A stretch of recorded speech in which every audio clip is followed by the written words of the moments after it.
Hello students, நம்மளுக்கு இன்னைக்கு வீடியோவில் என்ன பார்க்க போகிறோம்னா எக்ஸசைஸ் 7.3ல கொஸ்டின் நம்பர் 2 பார்க்க போகிறோம். Important கொஸ்டின்மா.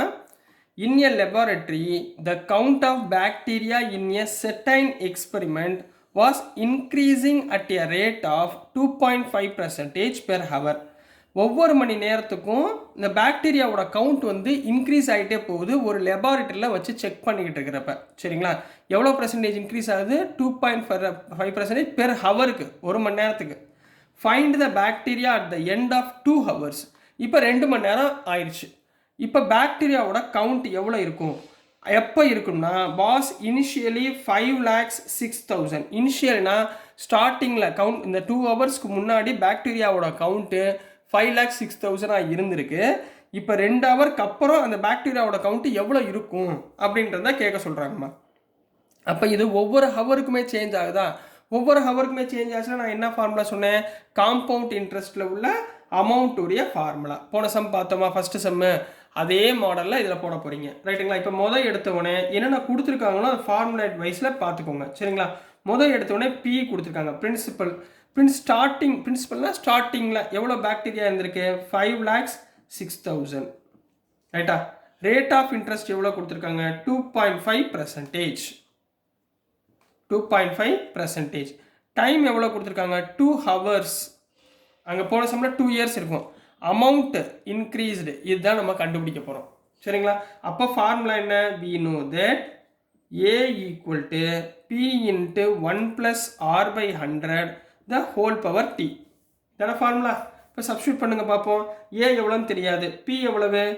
5,06,000 into 1 plus R எவ்வளோமா? 22.5 by 100. புரிஞ்சுங்களா? 2.5 by 100. த T எவ்வளவு? 2 ஹவர்ஸ். ரைட்டுங்களா? இந்த 2.5 எப்படி எழுதலாம்? இப்போ A ஈக்குவல் டு 56,000. சரிங்களா? இன்ட்டு இது எப்படி எழுதலாம்? 2.5 1 ப்ளஸ் 25 by 10ன்னு போடலாமா? 10 மல்டிப்ளை பண்ணுறப்ப 1000 ஆக்கிடுங்க.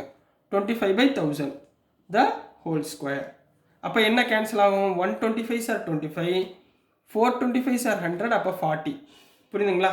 அப்போ இதை எல்சிஎம் எடுங்க. இப்போ என்ன வந்துடும்? 5,06,000 40 + 1 41 divided by 1000, sorry 40 the whole square. ரைட்டுங்களா?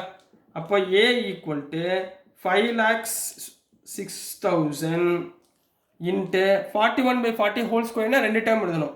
41 by 40 இன்ட்டு 41 by 40. ரைட்டுங்களா? புரிஞ்சுங்களாமா?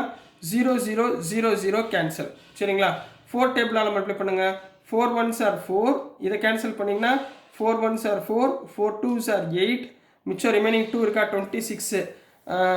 4 7s are 28. 4 6 are 24, 5. ரைட்டுங்களா? 1 2 6 5ன்னு வரும். ரைட்டுங்களாமா? ஸோ ரிமைண்டர் என்ன வந்துடும்?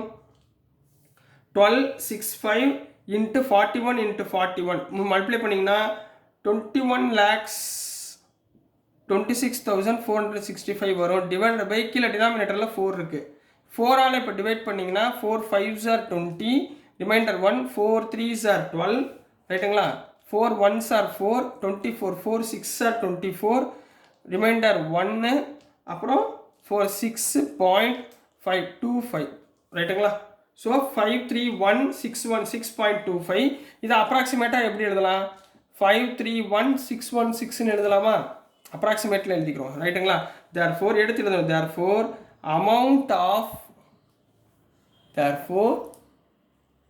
அமௌண்ட் ஆஃப் பாக்டீரியா என்னவா மாறி இருக்கும்? அப்ராக்சிமேட்லி ஈக்குவல் டு 5,31,660 கன்வெர்ட் ஆயிருக்கும். So this is the answer for question number 2 Kanna.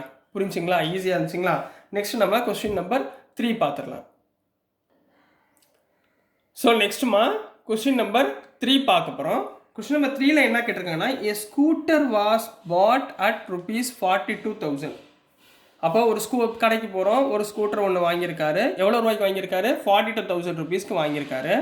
It's value depreciated at the rate of 8% per annum. Depreciated மீன்ஸ்னா குறைஞ்சிக்கிட்டே போகிறது.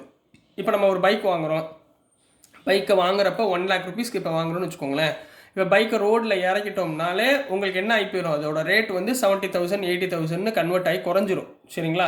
அது வந்து பைக்கோட ரேட்டோ இல்லை டிவி ஃப்ரிட்ஜ் இந்த மாதிரி எலக்ட்ரானிக்ஸ் ஐட்டம்ஸ் ரேட்டோ உங்களுக்கு என்ன ஆகாது, இன்க்ரீஸ் ஆகாது, குறைஞ்சிக்கிட்டே போகும்.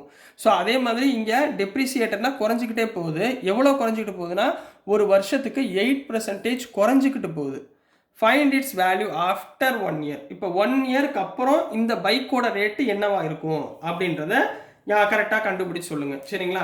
ஸோ டெப்ரிசியேட்டர்னா என்ன பண்ணணும், லெஸ் பண்ணணும், அதாவது மைனஸ் பண்ணணும். அப்போ முதல் எடுத்தவொடனே கிவன் கொடுத்துருக்கிறது என்ன கொடுத்துருக்காங்கன்னு கரெக்டாக எழுதிக்கோங்க. கிவன் பிரின்சிபல் கொடுத்துருக்காங்களா, இதுதான் நம்ம ஸ்டார்டிங்கில் பைக் வாங்கினதுக்குரிய அமௌண்ட்டு. அப்போ பிரின்சிபல் எவ்வளோ கொடுத்துருக்காங்க, 42,000 கொடுத்துருக்காங்க. ரைட்டுங்களா? ரேட் ஆஃப் இன்ட்ரெஸ்ட் எவ்வளோ கண்ணா கொடுத்துருக்காங்க, ரேட் ஆஃப் இன்ட்ரெஸ்ட் 8%. இப்போ டைம் எத்தனை வருஷத்துக்கு அப்புறம் ரேட் சொல்லணும், 1 yearக்கு அப்புறம் உள்ள ரேட்டை வந்து நம்ம சொல்ல போகிறோம். இப்போ deprecated it's value is deprecated அப்படின்னு கொடுத்துருக்காங்க, கம்மியாகுது. therefore amount equal to நம்ம இது வரைக்கும் என்ன பண்ணிருக்கோம், p into 1 plus r by 100 the whole power t தான் போட்டிருக்கோமா, இந்த ஃபார்முலா தான் யூஸ் பண்ணியிருக்கோமா. டெப்ரிசியேட்டட்னா என்ன சொன்னேன், கம்மியாகிக்கிட்டே போகுதுன்னு சொன்னேன். அப்போ இங்கே ப்ளஸ் வராது, இந்த இடத்துல என்ன மாற்றிக்கணும், மைனஸ்னு மாற்றிக்கணும். புரிஞ்சுங்களாம்மா? இது ஒன்று தாம்மா. சரிங்களா? டெப்ரிசியேட்டர் கொடுத்தா என்ன பண்ணிடணும், மைனஸ் நெகட்டிவ்லாம் மாற்றிக்கணும். ஏன்னா அமௌண்ட்டு குறைஞ்சிச்சுன்னா மைனஸ், அமௌண்ட்டு கூடிக்கிட்டே போச்சுன்னா ப்ளஸ். சரிங்களா? இது மட்டும் ஞாபகத்தில் வச்சுக்கோங்க. இப்போ சொல்லுங்கம்மா, பி எவ்வளோம்மா, 42,000 இன்ட்டு 1 மைனஸ் ஆர் எவ்வளோம்மா, 8/100 ஹோல் பவர் டி எவ்வளோம்மா, 1. ரைட்டுங்களா? இப்போ இதை உள்ள எல்சிஎம் எடுத்துடுறீங்களா? இப்போ 8/100 இல்லை கேன்சல் பண்ணிடுவோமா, இல்லை 100 கிட்ட அப்படியே வச்சுக்கோங்க. ஏ ஈக்குவல் டு 42,000 இன்ட்டு 100 மைனஸ் 8. இங்கே எல்சிஎம் எடுத்திங்கன்னா 100மா, 100 மைனஸ் 8 என்ன ஆயிரும், 92 டிவைடட் பை 100. கிளியர்? இப்போ 2 0 கேன்சல். பவரில் எவ்வளோ இருக்குது, 1 இருக்குது. ஸோ 1 போட்டாலும் 1 தான், போடாட்டாலும் 1 தான். நீங்கள் அப்படியே வச்சுக்கலாம். ரைட்டா? அப்போ 420 இன்ட்டு 92, 420 இன்ட்டு 92வால் மல்டிப்ளை பண்ண போகிறீங்க. 2 0 2 2 sir 4 4 2 sir 8 0 4 2 sir 18 8 remainder 1 4 9 sir 36 37. கரெக்டுங்களா? So 0 4 8 8 sir 16 6 remainder 1 8 3. அப்போது அமௌண்ட் ஈக்குவல் டு 38,640 மாறிடுச்சு. அப்போது இந்த find its value after 1 year. therefore scooter value after 1 year. After 1 year என்னவா மாறிடுச்சு, rupees 38,640. So this is the answer for question number 3 கண்ணா. So dear students, நான் அனுப்புகிற வீடியோஸ் உங்களுக்கு புரிஞ்சிருக்குன்னு நம்புகிறேன். பிடிச்சிருந்துச்சுன்னா மறந்துடாமல் லைக் பண்ணுங்கள், ஷேர் பண்ணுங்கள், மறக்காமல் சப்ஸ்கிரைப் பண்ணி சப்போர்ட் பண்ணுங்கள் ஸ்டூடெண்ட்ஸ். தேங்க்யூ.